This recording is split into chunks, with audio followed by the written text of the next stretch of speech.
공부머리 독서법. 책만 제대로 읽어도 공부머리가 생긴다. 모든 건 읽기 능력에 달렸다. 공부를 별로 안 하는 것 같은데 성적이 좋은 아이들이 있습니다. 공부머리는 그 아이가 거쳐온 독서 이력에 의해 결정됩니다. 두껍고 난해한 세계 명작을 읽고 이해할 수 있는 아이에게 교과서는 한 번 읽으면 간단하게 이해되는 쉬운 책에 불과하지요. 결국 공부를 잘하기 위해서는 지식을 머릿속에 우겨 넣는 독서가 아니라 지식을 습득하는 능력, 즉 글을 읽고 이해하는 언어 능력을 키우는 독서를 해야 합니다. 이야기책 독서는 다른 사람의 삶을 살아보는 것과 같습니다. 나와 전혀 다른 시공간, 전혀 다른 상황에 처한 사람에게 감정이입을 한 채 그 사람이 겪는 사건을 함께 겪어보는 것이니까요. 그 자체가 타인을 이해해보는 행위입니다.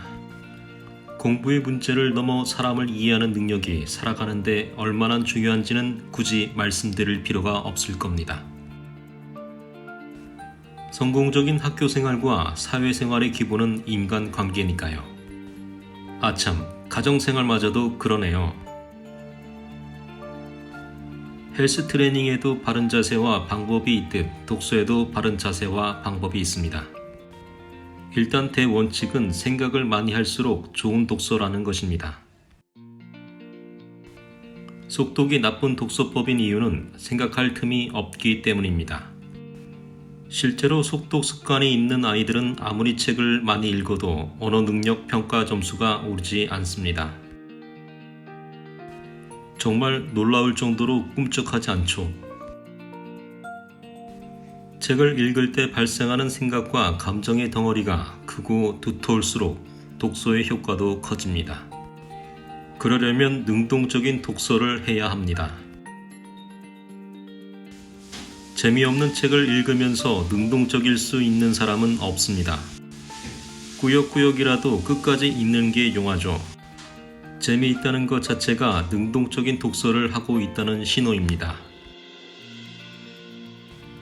어떤 책을 좋아한다는 것은 이야기 자체가 재미있기 때문이기도 하지만 아이가 그 작가의 이야기 진행 방식과 문장의 호흡을 편안해한다는 뜻이기도 합니다.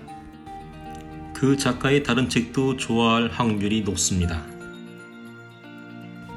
우리나라의 독서 지도 실패 사례는 대부분 유사한 경향성을 보입니다. 첫째, 학년이 올라갈수록 독서량이 급감합니다. 위취학 때 독서를 시작해 초등 저학년 때 가장 많이 읽고 초등 고학년이 되면 바닥을 칩니다. 청소년이 되면 독서량이 없어지다시피 합니다. 둘째, 속독을 하는 아이가 많습니다. 책을 읽는다고 앉아있지만 실제로는 훑어봅니다. 초등 고학년이 이런 경향이 강합니다.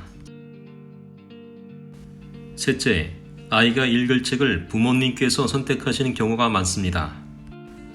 넷째, 독서 지도의 종착역이 학습 만화인 경우가 많습니다. 공부머리 독서법은 12년 동안 최승필 작가가 아이들과 함께 독서 논술 수업을 하면서 축적한 노하우를 집약한 독서교육 지침서입니다. 전국을 누비며 독서법 강연을 하는 전문가지만 공부머리 독서법에는 가정에서 실현 가능한 독서법만을 엮었습니다. 실제 사례와 데이터를 바탕으로 직접 효과를 본 독서법들이 알차게 채워져 있습니다. 궁극적으로 독서는 성인까지 꾸준히 이어져야 할 습관이지만 대부분 청소년이 되기 전에 그 싹이 꺾이는 경우가 많습니다.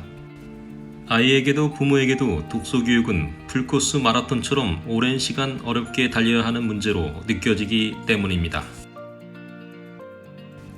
진정한 독서법은 가정에서도 실행 가능하고 지속 가능한 독서법이니 공부머리 독서법을 곁에 두고 펼쳐서 읽어보세요. 풀코스 마라톤처럼 느껴지는 독서 교육을 페이스메이커처럼 옆에서 지켜주며 든든하게 의욕을 돋워주리라 확신합니다. 감사합니다.